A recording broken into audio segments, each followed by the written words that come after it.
할렐루야, 함께 같이 말씀의 은혜 나누기를 원합니다.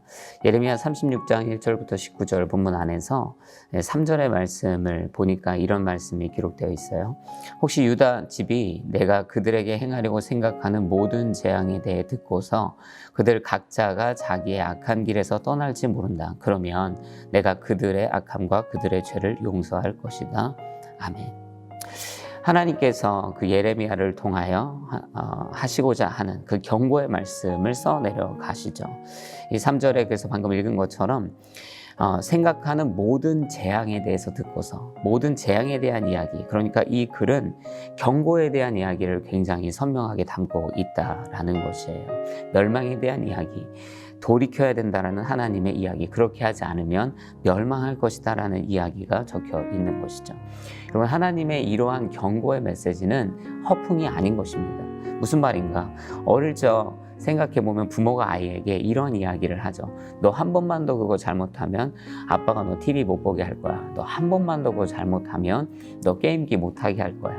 너 한 번만 더 잘못하면 너 그라운드, 너 집에서 못 나가게 할 거야. 이런 경고성 메시지를 하게 됩니다.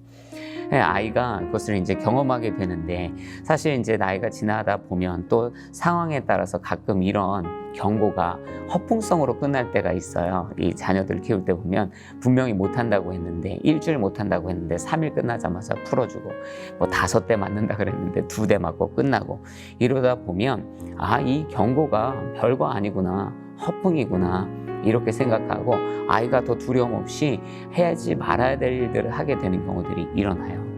여러분, 그런데 이스라엘 백성이 오해하는 것입니다. 사실 이 하나님의 경고의 메시지는 이 이후에 사실 말씀들을 보면 이들이 듣지 않거든요. 오해하는 거예요. 하나님이 그냥 하시는 얘기겠거니 설령 그런 일이 일어나겠어?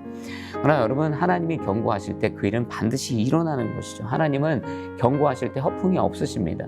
그렇게 하면 안 돼. 그렇게 하면 내가 너희를 죽일 것이야. 너희들을 없앨 것이야. 너희들을 멸망케 할 것이야. 선언할 때마다 하나님의 이 경고는 하나도 땅에 떨어지지 않고 행하여졌다라는 것이에요. 그래서 하나님이 경고하시면 반드시 귀 기울여 듣고 멈춰야 합니다.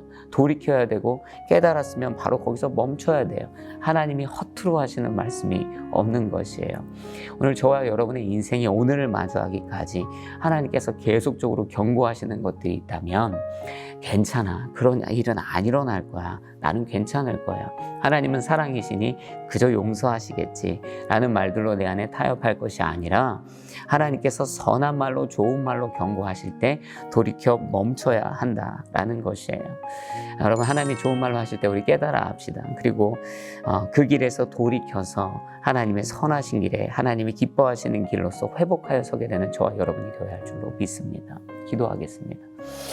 사랑해 주님, 감사합니다. 우리를 사랑하시사 포기하지 않으시고 경고하시는 주님, 그 경고의 메시지 앞에 그 경고의 메시지가 땅에 떨어지지 않음을 알고 듣고 깨달아 변화되고 새롭게 되어지는 인생의 걸음을 선택하게 하시고 하나님이 기뻐하시는 믿음의 걸음을 그렇게 걷게 하여 주옵소서. 모든 영광을 주님 앞에 올려드리며 예수 그리스도의 이름으로 기도드렸습니다. 아멘.